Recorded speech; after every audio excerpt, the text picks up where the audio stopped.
संगम का जल लाते हैं, उनकी भावना पर तो हम कोई बात कहेंगे नहीं। वो परम भावना है कि ये संगम का जल है और लाखों ऋषियों ने स्नान किया है।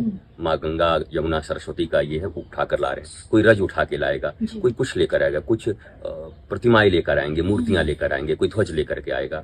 पर सबसे बड़ी चीज मैं फिर क्या कह रहा हूँ, हमें वहां से जीवन का सत्य लेके वापस आना है। पर एक ऐसी मेमोरी भी ले आ सकते हैं आप, जिसको किसी और पंथ में ईशेन कहा जाता है, कि जब कभी आपको लगे कि मैं मार्ग से विचलित हो रहा हूं, मुझे बहुत अभाव प्रभाव हो रहा है, उसी समय आप उसी ईशेन को याद करें। मैं महाकुंभ में थी, क्या दिव्य था, कैसे कैसे साधु, कैसे लोग, वस्त्र भी नहीं फिर भी इतना आनंदित। तो ये सब चीजें जब आपके भीतर में आएंगी तो एक जो पॉजिटिव कहते हैं ना कि पॉजिटिविटी आपके भीतर में आएगी। हालांकि अंतिम उपाय नहीं है ये जो कहते हैं बी पॉजिटिव, ये अंतिम उपाय नहीं है। ये हम इतने टूट चुके हैं और इस युग में अध्यात्म और धर्म इतना विकृत हो चुका है, सब कुछ बिल्कुल मेले में और बाजार की तरह हो चुका है कि उनको समझाने के लिए कहा जाता है कि बी पॉजिटिव भाई, आप पॉजिटिव रहिए, सब कुछ ठीक रहेगा।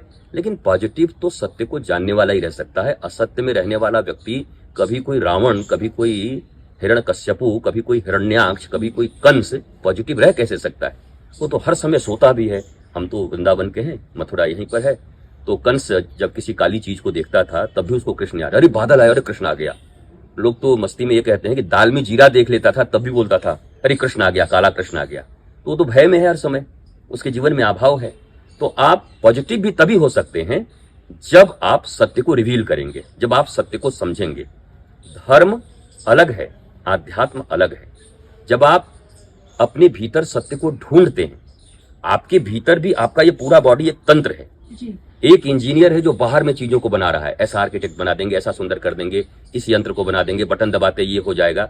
वो हमारे शरीर को सुविधा दे रही है, पर एक पूरा का पूरा तंत्र संसार अंदर है।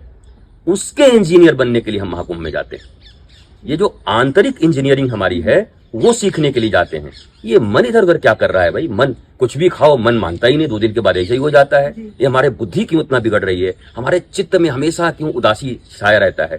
उस इंजीनियरिंग को समझने के लिए, रिवील करने के लिए हम उस महाकुंभ में जा रहे हैं। उसे आध्यात्म कहते हैं। और जब आप उसको रिवील कर गए, जान गए और उस पर चल रहे हैं, आचरण कर रहे हैं, तो उसे धर्म कहते हैं। तो पहले आध्यात्म है, धर्म तो बाद में आता है।